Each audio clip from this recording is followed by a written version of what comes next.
నమస్కారం. అమృతం కార్యక్రమానికి స్వాగతం. మరి ఇవాల్టి అమృతంలో రెండు చక్కటి వంటకాలు, ఆరోగ్యకరమైనవి, సాత్వికమైనవి, రుచికరమైనవి మీ అందరి కోసం ఎదురు చూస్తున్నాయి. మరి మీరు కూడా ఎదురు చూస్తున్నారా? సాధారణంగా కొందరి ఇంట్లలో ఏంటి అంటే ఎవరైనా వచ్చి వంట చేస్తారేమో అని వెయిట్ చేస్తూ ఉంటారు. సాధారణంగా ఇంట్లో మగవాళ్ళు, పెద్దవాళ్ళు ఎక్కువగా ఇది ఫేస్ చేస్తూ ఉంటారు. కొంతమంది ఏంటంటే ఎవరితో సంబంధం ఉండదు, ఎవరు ఏ టైంకి వస్తే మనకేంటి సంబంధం అని చెప్పి చక్కగా వాళ్ళ వంట వాళ్ళు చేసేసుకుంటూ ఉంటారు. సెకండ్ కేటగిరీ బెటర్ ఏమో అనిపిస్తుందండి. ఎందుకు వెయిట్ చేయాలి, ఎవరో వస్తారని ఏదో చేస్తారని ఎదురు చూసి మోసపోకుమా అనే పాట, అప్పటి పాట. అంటే మోసాలు ఇవన్నీ పక్కన పెట్టేస్తే మనకు ఒక వంట అంటూ క్లారిటీ, ఒక చిన్న అంటే ఏదో ఒకటి సింపుల్గా చేసుకునేటువంటి వంటలు మన క్లారిటీ ఉంటే ఎవరి కోసం వెయిట్ చేయాల్సిన అవసరం లేదు కదా. సో ఎంతో కొంత ఇన్ఫర్మేషన్, నాలెడ్జ్ వంటల్లో అందరికీ ఉండాలి అనేది నా అభిప్రాయం అనమాట. మరి అదే విధంగా ఈ రోజు చాలా సింపుల్గా చేసుకునే విధంగా రెండు వంటలు తయారు చేసి చూపించబోతున్నా. మరి ముందుగా నేను చేయబోయేది ఏంటో తెలుసా? గోధుమ రవ వెన్న పొంగలి. అంటే గోధుమ రవ్వతో సాధారణంగా పొంగల్ చేస్తామా? చెయ్యము. పొంగల్ అంటే ఏంటి? మనం బియ్యము, పెసరపప్పు, లేదు అంటే బియ్యము, రాగులతో కూడా యాక్చువల్ కొంచెం మనం చేసాం మనం ముందు ఎపిసోడ్స్ లో చూసుకుంటే. మరి గోధుమ రవ్వతో ఈ వెన్న కాంబినేషన్ లో ఈ పొంగల్ ఎలా ఉండబోతోంది తెలుసుకుందాం. మరి ముందుగా కావాల్సిన పదార్థాలు ఏంటో చూసేద్దాం. గోధుమ రవ్వ వెన్న పొంగల్ తయారు చేసుకోవడానికి కావాల్సిన పదార్థాలు: గోధుమ రవ్వ 1 కప్పు, ఉప్పు తగినంత, వెన్న 2 టేబుల్ స్పూన్లు, నానబెట్టుకున్న పెసరపప్పు 1 కప్పు, నల్ల మిరియాలు 1/2 కప్పు, జీలకర్ర 2 టేబుల్ స్పూన్లు, పచ్చిమిర్చి 3, అల్లం ముక్కలు కొద్దిగా, కరివేపాకు కొద్దిగా, ఇంగువ 1 టేబుల్ స్పూన్, జీడిపప్పు కొద్దిగా. గోధుమ రవ్వ వెన్న పొంగలి తయారు చేసుకోవడానికి కావాల్సిన పదార్థాలన్నీ కూడా రెడీగా ఉన్నాయి. అయితే దీనికోసం మనం ముందుగా పెసరపప్పు నానబెట్టాము, అలాగే గోధుమ రవ్వ కూడా నానబెట్టాము. చాలా సింపుల్ గా చేసుకోవచ్చండి. అంటే ఈ వంట ప్రాసెస్ ఏం పెద్ద ప్రాసెస్ ఏం కాదు, చాలా ఈజీగానే మీ అందరికి అర్థమైపోతుంది. అయితే ఇప్పుడు మనం గోధుమ రవ్వ గురించి మాట్లాడుకోవాలి. గోధుమ రవ్వ బేసిక్ గా ముఖ్యంగా ఎందుకు తింటారు అంటే బరువు తగ్గడానికి, వెయిట్ మెయింటెనెన్స్ చేయడానికి, షుగర్ లెవెల్స్ ని కంట్రోల్ చేసుకోవడానికి. ఇందులో ఐరన్ లెవెల్స్ ఎక్కువగా ఉంటాయి, కాల్షియం ఉంటుంది, ప్రోటీన్ ఉంటుంది, మంచి ఫైబర్ ఉంటుంది. అలాగే వెంటనే కూడా మనం తీసుకున్న ఆహారం వెంటనే గ్లూకోజ్ లాగా కన్వర్ట్ అవ్వకుండా ఉండాలి. అందుకు ఎక్కువగా చాలా మంది గోధుమ రవ్వని ఆప్ట్ చేస్తూ ఉంటారు. అంతేకాకుండా ఇది మనకు కాన్స్టిపేషన్ ఇబ్బందుల్ని కూడా చాలా వరకు తగ్గిస్తుంది తెలుసా. జీర్ణక్రియ కూడా చాలా బాగా పనిచేస్తుంది. అలాగే ఇది ఎముకల్ని కూడా చాలా దృఢంగా చేస్తుంది. అంతేకాకుండా ఇందులో యాంటీ ఆక్సిడెంట్స్ ఎక్కువగా ఉంటాయి కాబట్టి రోగనిరోధక శక్తి పెంపొందుతుంది. స్కిన్ హెల్త్ని ఇంప్రూవ్ చేసుకునే విషయంలో కూడా చాలా బాగా హెల్ప్ చేస్తుంది అనమాట. అయితే ఇటువంటి గోధుమ రవ్వతో ఇక పెసరపప్పు, పప్పుల్లో అన్ని లెంటిల్స్ మనకు చాలా చాలా మంచివి. అందులో పెసరపప్పు కూడా చక్కగా చలువ చేస్తుంది, ఎక్కువగా గ్యాస్ అనేది ఫామ్ అవ్వదు, ఆరోగ్యానికి కూడా చాలా మంచిది.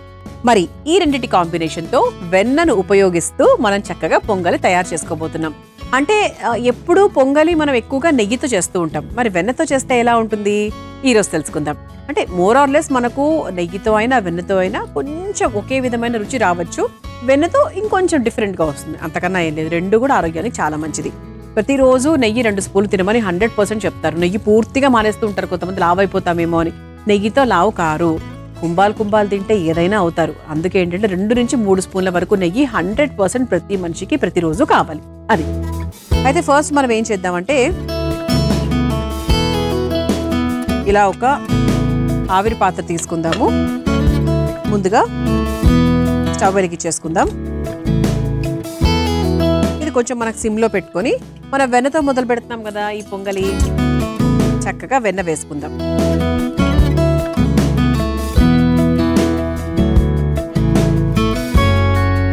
వెన్న వేసేసుకున్న తర్వాత ఇక మెల్లగా ఇందులో కొంచెం పోపు కూడా మొదలు పెట్టేద్దాం. అయితే వెన్నతో పాటు మీరు కావాలంటే మిక్స్ చేస్తూ కాస్త నెయ్యి, నూనె కూడా వేసుకోవచ్చు కావాల్సింటే. సో ప్రస్తుతానికి మాత్రం నేను కేవలం వెన్నతో మాత్రమే చేస్తున్నాను. వెన్న కాస్త కరిగిన తర్వాత, కరిగిందండి, ఇప్పుడు కాస్త జీలకర్ర వేసుకుందాం.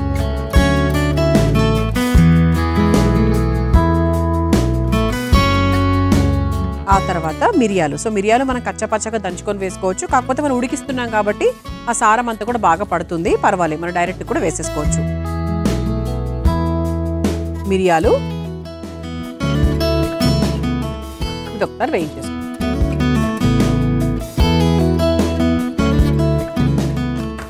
ఆ తర్వాత ఇక జీడిపప్పు. పొంగలి అంటే ఖచ్చితంగా మనం జీడిపప్పు వేస్తూ ఉంటాము.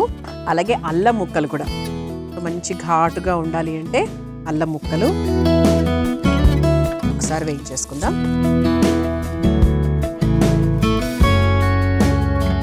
ఆ తర్వాత పచ్చిమిరపకాయలు,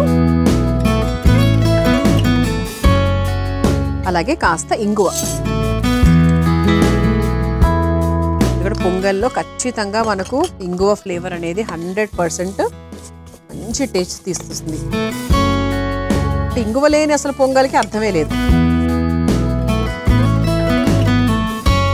ఆ తర్వాత కరివేపాకు, ఇది ఒక్కసారి వేయించేసుకున్నాక మనము ముందుగా నానబెట్టుకున్నటువంటి పెసరపప్పుని మనము 1 గంట పాటు నానబెట్టుకుంటే బెటర్. వేడి నీళ్ళు వేస్తే ఇంకా బెటర్, కొంచెం ఫాస్ట్గా అవుతుంది అనమాట. అలా నానబెట్టుకున్న పెసరపప్పు వేసేసుకోవాలి.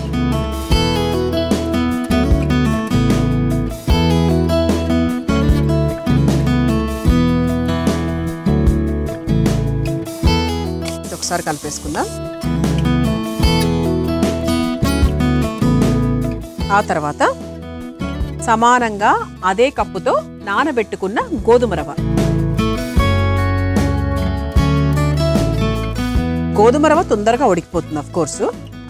అందుకే ఏంటి అంటే మనకు పెసరపప్పుని ఎక్కువసేపు నానబెట్టుకుంటే బెటర్. ఎందుకంటే సమానంగా టైం తీసుకోవు. గోధుమ రవ్వ తక్కువ టైం తీసుకుంటుంది ఉడకడానికి, పెసరపప్పు కొంచెం ఎక్కువ టైం తీసుకుంటుంది. కాబట్టి ముందుగానే నానబెట్టుకుంటే 2 ఈక్వల్ అయిపోతాయి అన్నమాట.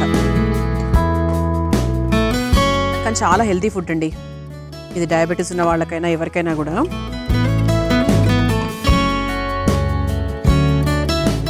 ఆ తర్వాత కాస్త ఉప్పు వేసేసుకుందాం. ఉప్పు వేసేసుకొని ఇప్పుడు దీనికి కావాల్సినంత నీళ్లు పోసేసుకుందాం. అంటే కొంతమంది కొలత తీసుకొని వేసుకుంటారు, కొంతమంది అందాజాగా వేసుకుంటారు. నేను సాధారణంగా అందాజాగానే వేస్తాను. ఇప్పుడు మాత్రం మీకోసం చిన్న కొలతతో వేస్తున్నా. అంటే మనకి 2 కప్పులు తీసుకున్నాం కదా, దానికి 2.5 కప్పులు తీసుకుంటే బెటర్. అంటే పొంగల్ ఎప్పుడు కూడా కాస్త మెత్తగా ఉండాలి కదా, గట్టిగా ఉంటే బాగోదు. మంచి గుజ్జుగా చక్కగా మెత్తగా, అంటే పసిపిల్లలు తినే విధంగా ఉండాలి. అప్పుడే ఆ పొంగలికి అసలే రుచి. కాబట్టి ఇందులో పచ్చిమిరపకాయలు వేసుకున్నాము, మిరియాలు వేసుకున్నాము, కారం అంటే కారానికి సంబంధించి, ఉప్పుకు సంబంధించి అన్నీ వేసేసుకున్నాం.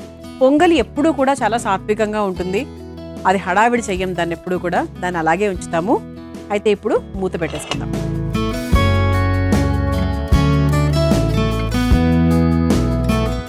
చక్కగా మూత పెట్టేసుకొని విజిల్ కూడా పెట్టేశానండి. విజిల్ పెట్టేసిన తర్వాత మీ అందరికీ తెలుసు, ఒక 5 నిమిషాల తర్వాత విజిల్స్ రావడం స్టార్ట్ అవుతాయి. ఒక 3 నుంచి 5 విజిల్స్ వరకు ప్రాపర్గా రావాలి, అంటే మంచి గుజ్జుగా అవ్వాలన్నమాట. అంతవరకు వెయిట్ చేయాలి. మీ అందరి కోసం ఈ చిట్కా. బెండకాయలు 2-3 రోజులైనా సరే తాజాగా ఉండాలి అంటే ఏం చేయాలంటే, బెండకాయ 2 చివర్లని కట్ చేసి ఒక పేపర్లో, లేదు అంటే ఒక ప్లాస్టిక్ కవర్లో, లేదా అంటే ఒక 8 టైట్ కంటైనర్లో పెట్టి ఫ్రిడ్జ్లో భద్రపరిచినట్టయితే ఎక్కువ రోజులైనా కూడా బెండకాయలు తాజాగా ఉంటాయి. ఈసారి ఇలా ట్రై చేయండి. మనం ఇందులో చక్కగా గోధుమ రవ్వ, అలాగే పెసరపప్పు ఇవన్నీ వేసుకొని నీళ్లు పోసి మూత పెట్టేసామండి. విజిల్స్ వచ్చేసాయి, ప్రెషర్ కూడా డౌన్ అయిపోయింది. కాబట్టి మనం స్టవ్ ఆఫ్ చేసేసుకున్నాము. ఇప్పుడు ఒకసారి చూద్దాం.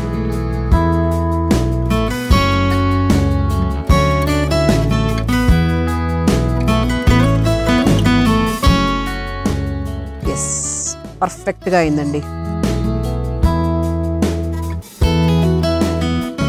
పిల్లలకు, పెద్దవాళ్లకు, ఎవరికైనా, పసిపిల్లల నుంచి ఎవరికైనా కూడా పెట్టచ్చు. ఇక అయిపోయిందండి. ఇంక అన్ని ఇందులో ఉన్నాయి కాబట్టి కొత్తగా మనం వేసేది ఏమీ లేదు. చివరిలో కాస్త వెన్న మాత్రం వేసుకుందాం. ఎందుకంటే మన ఈ వంట పేరులోనే ఉంది కాబట్టి వెన్న పొంగలి అని చెప్పి చివరిలో వేసుకుందాం. మళ్ళీ ఇందులో వేసుకున్నా కూడా కలిసిపోతుంది కాబట్టి దింపుకున్నాక వేసుకుందాం.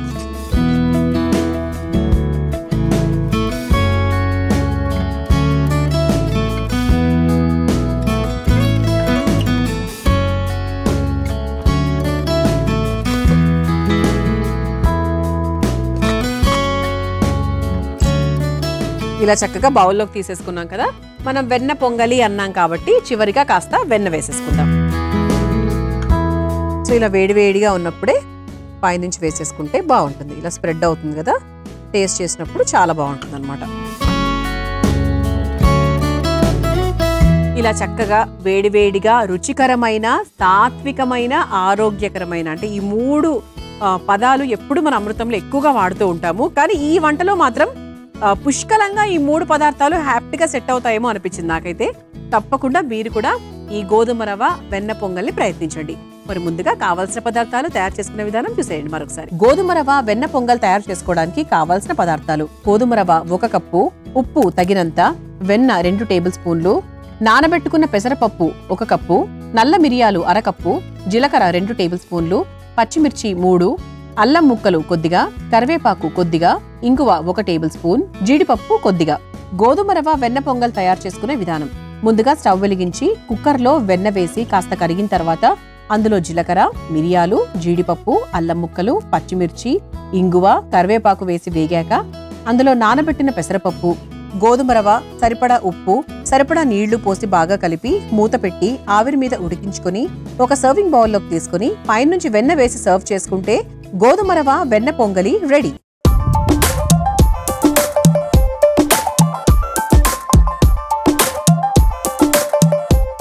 చూసారు కదా, గోధుమ రవ్వ వెన్న పొంగలి ఎంత సులభంగా తయారు చేసుకోవచ్చో. రుచి చూసి ఎలా ఉందో చెప్తారు. చక్కగా కాస్త వెన్నని కలుపుకుంటూ బాగుంటుంది.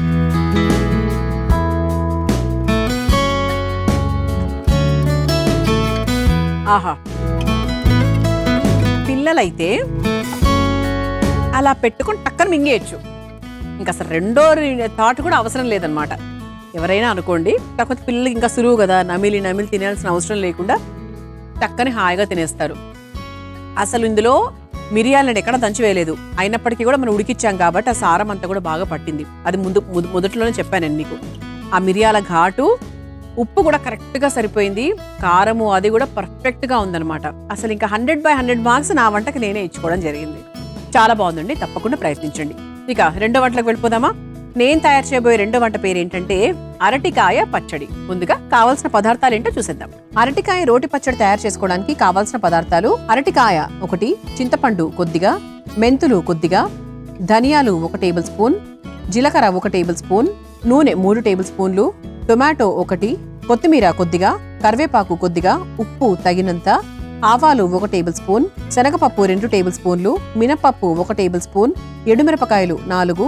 అరటికాయ పచ్చడి తయారు చేసుకోవడానికి కావాల్సిన పదార్థాలన్నీ కూడా రెడీగా ఉన్నాయి. సో దీనికోసం మనం ముందు అరటికాయ రెడీగా పెట్టుకున్నాము, ఒక టమాటా కూడా రెడీగా పెట్టుకున్నాము. అంటే టమాటా కాంబినేషన్తో చేస్తున్నాం అనమాట. అయితే ఇంకా మిగతావన్నీ కూడా నార్మల్గా మనము ఒక పచ్చడి తయారు చేసుకునేటప్పుడు ఏమేమైతే కావాలో అవన్నీ కూడా ఉన్నాయి. అయితే అరటికాయ, సో అరటికాయ, అరటిపండు ఏదైనా కూడా మంచి ఎనర్జీని అందిస్తాయి. మంచి ఫైబర్ ఉన్నటువంటి పదార్థాలు, మంచి పొటాషియం కంటెంట్ ఉంటుంది. అలాగే ఇందులో మెగ్నీషియం ఉంటుంది, కాల్షియం ఉంటుంది, ఫైబర్ ఉంటుంది. ఆరోగ్యానికి మాత్రం చాలా చాలా మంచిది. ఇక జీర్ణక్రియకి, తర్వాత కాన్స్టిపేషన్ ఇబ్బందులు ఉన్న వాళ్ళైతే పర్ఫెక్ట్, ఖచ్చితంగా మనకు అరటి పండు లేదంటే అరటికాయను ఖచ్చితంగా తీసుకోమని చెప్తూ ఉంటారు. సాధారణంగా అరటికాయ అనగానే మన వేపుడే గుర్తొస్తూ ఉంటుంది. అరటికాయ వేపుడు స్టాండర్డ్గా, లేదు అంటే అరటికాయతో రకరకాల కూరలు తయారు చేసుకుంటూ ఉంటాం. మరి పచ్చడి చాలా తక్కువ మంది చేసుకుంటారు. ఒకవేళ మీకు రాకపోతే ఈరోజు నేర్చేసుకోండి. ఫస్ట్ మనం ఏం చేద్దామంటే ఇది పక్కన పెట్టేసుకుందాం. ఈ అరటికాయ ఏదైతే ఉందో దాన్ని మధ్యలో లైట్గా ఇలా చక్కగా ఘాట్లు పెట్టేసుకుందాం. నెక్స్ట్ స్టవ్ వెలిగించేసుకుందాం. మామూలుగా మనం వంకాయ కాల్చిన పచ్చడి అని తింటూ ఉంటాం కదా. మామూలుగా వంకాయని మొత్తం పెద్ద వంకాయ తీసుకొని చక్కగా మనం ఇలా కాల్చుకొని దాంతో పచ్చడి చేసుకుంటూ ఉంటాము, పులుసు కూడా చేసుకుంటూ ఉంటాము. అదే విధంగా కొంచెం మనం ఇలా మీడియంగా పెట్టేసుకొని అరటికాయను చక్కగా, అంటే కొంచెం మనకు నల్లబడేదాకా, కాలేదాకా మనం చక్కగా అటు ఇటు కాల్చుకోవాలన్నమాట. అంటే 4 వైపులా మనం ఘాట్లు పెట్టుకుంటే ఏంటంటే లోపల కూడా మనకు ఆ పచ్చివాసన రాకుండా లోపల కూడా చక్కగా కాలుతుందన్నమాట. చూడండి, ఇలా మనకు చక్కగా కొంచెం బ్లాక్ అయ్యేంత వరకు మనము దీన్ని కాల్చుకోవాలి. అంటే పచ్చిగా చేసుకునే దానికన్నా ఇలా చేసుకుంటే బాగుంటుంది అనమాట. ఇప్పుడు వంకాయ పచ్చడి కూడా మనం పచ్చి వంకాయతో చేసుకుంటే వచ్చే రుచి, కాల్చుకున్న తర్వాత వచ్చే రుచి చాలా డిఫరెంట్గా ఉంటుంది. అలా అన్నమాట. ఇలా చక్కగా 4 వైపులా మనం ఇలా బ్లాక్గా అయ్యేదాకా మనకి కాల్చుకోవాలన్నమాట.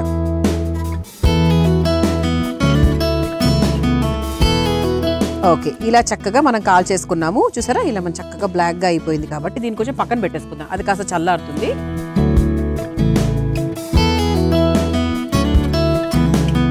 ఇలా చక్కగా ఈ ప్లేట్లో పెట్టేసుకుందాం. ఇది పక్కన పెట్టేసుకుందాం. ఇదే విధంగా మనము టొమాటోని కూడా, అంటే టొమాటో ఇలా కాల్చడం కష్టం కాబట్టి చేత్తో చక్కగా ఒక స్క్యూవరో లేకపోతే మీ ఇంట్లో ఏ ఆయుధం ఉంటే ఆ ఆయుధంతో చక్కగా దీన్ని అన్ని వైపులా ఇంతే నల్లగా అంటే ఇలా చక్కగా మనకి ఆ రుచి మీకు అర్థమైపోతుంది. బికాజ్ వంకాయ పచ్చడి చేసిన అలవాటు మీ అందరికీ ఉంటుంది కాబట్టి అలా అయ్యేదాకా చక్కగా కాల్చేసుకోవాలి.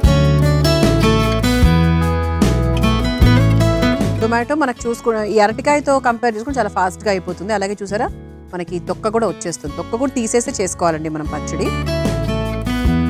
ఈ విధంగా మనం టొమాటోని కూడా చక్కగా కాల్చేసుకోవాలి. సరిపోతుంది. ఇక స్టవ్ కూడా ఆఫ్ చేసేసుకోవచ్చు. ఇది కూడా మనం పక్కన పెట్టేసుకుందాం. అంటే ఇది కొంచెం మనకు చల్లారింది అనుకోండి, రెండు కూడా మనకు తొక్క తీయడానికి కరెక్ట్గా ఉంటుంది అనమాట. దీన్ని మనము ఓపెన్ చేసేయాలి, ఈ టొమాటో తొక్క కూడా మనం తీసేయాలి. ఈ రెండింటిని మనం తొక్క మొత్తం వచ్చేసిన తర్వాత అప్పుడు నెక్స్ట్ ప్రాసెస్లోకి వెళ్ళొచ్చు. అయితే ఇప్పుడు ఏం చేద్దామంటే ఈ స్టవ్ వెలిగించేసుకుందాం. మళ్ళీ ఒక చిన్న బాండి పెట్టుకోవాలి. ఇది దేనికంటే పచ్చడి తయారు చేసుకుంటున్నాం కదా, ఆ పచ్చడికి కావాల్సినవి కొన్నిటిని మనం వేయించుకుంటున్నాం. ముందుగా కాస్త నూనె వేసుకుందాం.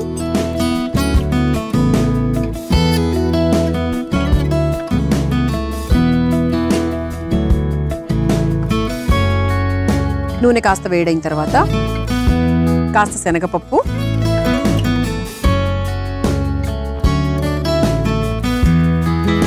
ఆ తర్వాత కాస్త జీలకర్ర,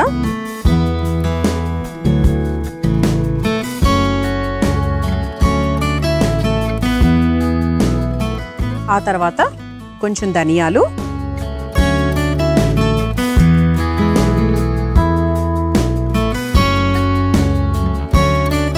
ఆ తర్వాత కొంచెం మినప్పప్పు,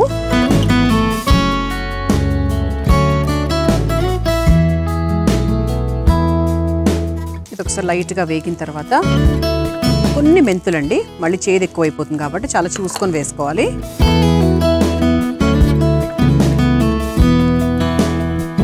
అలాగే కొంచెం చింతపండు కూడా మనం ఏం నానబెట్టలేదు, అలా డ్రైగానే వేసేస్తున్నాను.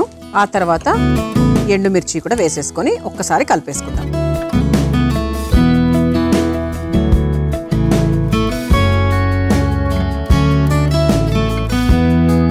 ఇప్పుడు ఇలా తయారైనటువంటి ఈ పప్పులు ఏవైతే ఉన్నాయో ఇవన్నీ కూడా ఒక బౌల్లోకి తీసేసుకుందాం. స్టవ్ ఆఫ్ చేసేసుకోవచ్చు.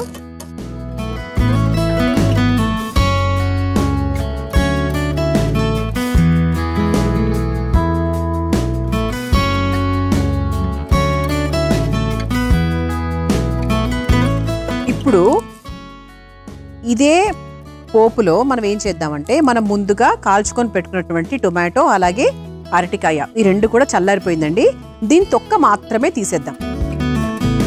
ఓకే, ఇలా తొక్క మాత్రమే తీసేసి కేవలం టొమాటో మాత్రమే వేద్దాం. అలాగే ఇది కూడా ఇది సగానికి కట్ చేసుకుందాం.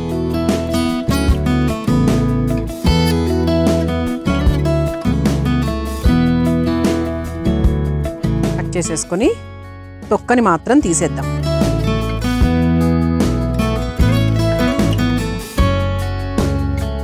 కానీ బాగుంటుందండి ఇలా కాల్చి చేసిన ఆ విధానమే చాలా డిఫరెంట్. అసలు కొంతమంది అయితే వంకాయ కాల్చిన పచ్చడి అనగానే అసలు నోరు ఊరిపోతుంది కొంతమందికి. అంటే కొన్ని ప్రాంతాల్లో చాలా ఎక్కువగా చేసుకుంటారు, కొన్ని ప్రాంతాల్లో ఓకే. సో ఇలా టొమాటోని కూడా చిన్న ముక్కలుగా కట్ చేసేసుకొని టొమాటోని అలాగే అరటికాయను అలాగే పప్పులు ఇవన్నీ కలిపి చక్కగా రుబ్బుకొని తీసుకొచ్చేస్తానండి. కొంచెం నీళ్లు పోసుకోవచ్చు. ఎస్, ఇందులో మనం ఇంకా ఉప్పు వేయలేదు, ఉప్పు తర్వాత వేద్దాము. సో ప్రస్తుతానికి మాత్రం కొంచెం నీళ్లు పోసుకొని మెత్తగా రుబ్బుకొని తీసుకొచ్చేస్తాను. ఇది మనము రోట్లో అయినా చేసుకోవచ్చు, లేదు అంటే రోళ్ళు చాలా మంది ఇళ్లలో ఉండవు కాబట్టి మామూలుగా మిక్సీ జార్లో కూడా చేసుకోవచ్చు. మరి నేనైతే రోట్లో రుబ్బుకొని తీసుకొచ్చేస్తున్నాను. ఇదిగోండి ఇలా చక్కగా రుబ్బుకొని తీసుకొచ్చేసాను. ఇప్పుడు ఇది పక్కన పెట్టేసుకుందాం. ఇప్పుడు అసలైన పోపు మనం వేసుకుంటే సరిపోతుంది. స్టవ్ వెలిగించేసుకుందాం. అంటే దీంట్లో ముఖ్యంగా ఏంటంటే అండి అరటికాయ టొమాటో ఈ కాంబినేషన్తో చేయొచ్చు అని చెప్పడం ఒకటి. ఇంకోటి ఏంటి అంటే ఇలా కాల్చి చేయడం వల్ల రుచి ఎక్కువగా వస్తుంది అండ్ అలాగే ఆరోగ్యానికి కూడా చాలా మంచిది అని చెప్పడం. ఈ రెండింటి కోసమే ముఖ్యంగా ఈరోజు ఈ వంటను మీ అందరికీ పరిచయం చేయడం జరుగుతుంది. అయితే ముందుగా కాస్త నూనె వేసేసుకుందాం. పోపుకు సరిపడా నూనె.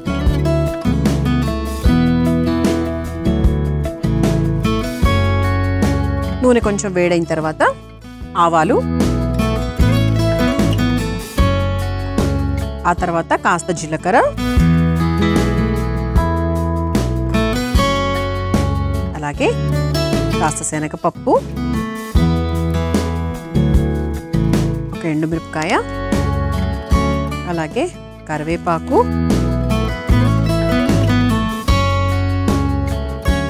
అలాగే కాస్త మినప్పప్పు. ఇంతవరకు మనం ఉప్పు వేసుకోలేదు కాబట్టి ఈ పచ్చడిలో కాస్త ఉప్పు వేసేసుకొని ఈ పోపులోకి వేసేసుకుందాం.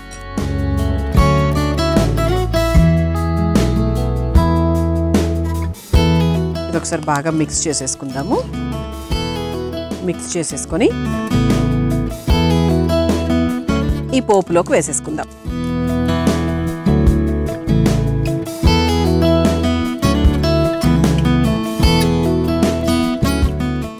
దీన్ని ఇలా ఒక్క నిమిషం పాటు వదిలేద్దామండి. అప్పుడు మనకు చక్కగా పోపు అంతా కూడా బాగా కలిసి ఇంకా చాలా టేస్టీగా అవుతుందన్నమాట. చివరిగా మనం కొత్తిమీర వేసేసుకోవచ్చు. మీ అందరి కోసం ఈ చిట్కా. సాధారణంగా నాన్ స్టిక్ పాత్రల్లో చింతపండు లేదా ఏదైనా పుల్లటి పదార్థాలను ఉడికించేటప్పుడు ఆ నాన్ స్టిక్ ఉన్నటువంటి పూత త్వరగా పోతుంది, అలాగే వంటలో కలిసే అవకాశం కూడా ఉంటుంది. అందుకే ఏంటి అంటే నాన్ స్టిక్ పాత్రల్లో ఎప్పుడూ కూడా పులుపుకు సంబంధించిన పదార్థాలను ఉడికించకూడదు. ఈసారి ఈ విషయాన్ని గుర్తుపెట్టుకోండి. మనం చక్కగా పోపులో ఈ పచ్చడి వేసేసుకున్నాము, అరటికాయ టొమాటో పచ్చడి. సో చక్కగా కలిపేసుకొని స్టవ్ కూడా ఆఫ్ చేసేసుకుందామండి. ఇప్పుడు దీన్ని చక్కగా ఈ బౌల్లోకి తీసేసుకుందాం.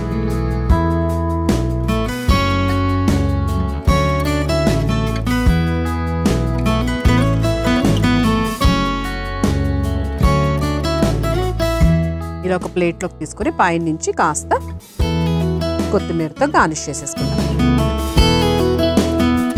ఇలా చక్కగా వేడివేడిగా అరటికాయ పచ్చడి రెడీ అయిపోయింది. మీరు తయారు చేసుకోవాలనుకుంటే కావాల్సిన పదార్థాలు తయారు చేసుకునే విధానం మరొకసారి చూసేయండి. అరటికాయ రోటి పచ్చడి తయారు చేసుకోవడానికి కావాల్సిన పదార్థాలు: అరటికాయ 1, చింతపండు కొద్దిగా, మెంతులు కొద్దిగా, ధనియాలు 1 టేబుల్ స్పూన్, జీలకర్ర 1 టేబుల్ స్పూన్, నూనె 3 టేబుల్ స్పూన్లు, టొమాటో 1, కొత్తిమీర కొద్దిగా, కరివేపాకు కొద్దిగా, ఉప్పు తగినంత, ఆవాలు 1 టేబుల్ స్పూన్, శనగపప్పు 2 టేబుల్ స్పూన్లు, మినపప్పు 1 టేబుల్ స్పూన్, ఎండుమిరపకాయలు 4. అరటికాయ పచ్చడి తయారు చేసుకునే విధానం: ముందుగా పచ్చి అరటికాయకు 4 వైపులా ఘాట్లు పెట్టుకుని స్టవ్ వెలిగించి అన్ని వైపులా కాల్చుకొని ఒక ప్లేట్లోకి తీసుకొని చల్లార్చుకోవాలి. అదే విధంగా టొమాటోను కూడా స్టవ్ మీద కాల్చి ఒక ప్లేట్లోకి తీసుకొని చల్లార్చుకోవాలి. ఇప్పుడు స్టవ్ వెలిగించి ప్యాన్లో కాస్త నూనె వేసి వేడైన తర్వాత అందులో శనగపప్పు, జీలకర్ర, ధనియాలు, మినప్పప్పు, కొంచెం మెంతులు, చింతపండు, ఎండుమిర్చి వేసి వేయించి ఒక మిక్సింగ్ బౌల్లోకి తీసుకొని చల్లార్చుకోవాలి.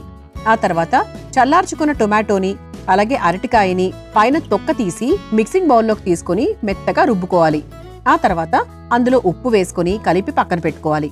ఇప్పుడు మళ్ళీ స్టవ్ వెలిగించి బాండీలో కొంచెం నూనె వేసి వేడైన తర్వాత అందులో ఆవాలు, జీలకర్ర, శనగపప్పు, ఎండుమిర్చి, కరివేపాకు, మినప్పప్పు వేసి వేగాక మెత్తగా రుబ్బి పెట్టుకున్న అరటికాయ పచ్చడిని అందులో వేసి కలిపి 2 నిమిషాల పాటు మగ్గించుకొని ఒక సర్వింగ్ బౌల్లోకి తీసుకొని పైనుంచి కొత్తిమీరను వేసి సర్వ్ చేసుకుంటే అరటికాయ పచ్చడి రెడీ.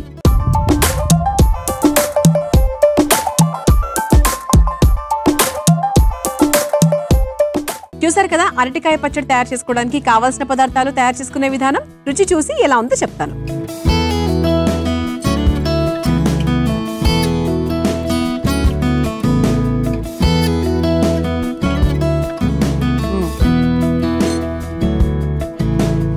చాలా బాగుంది.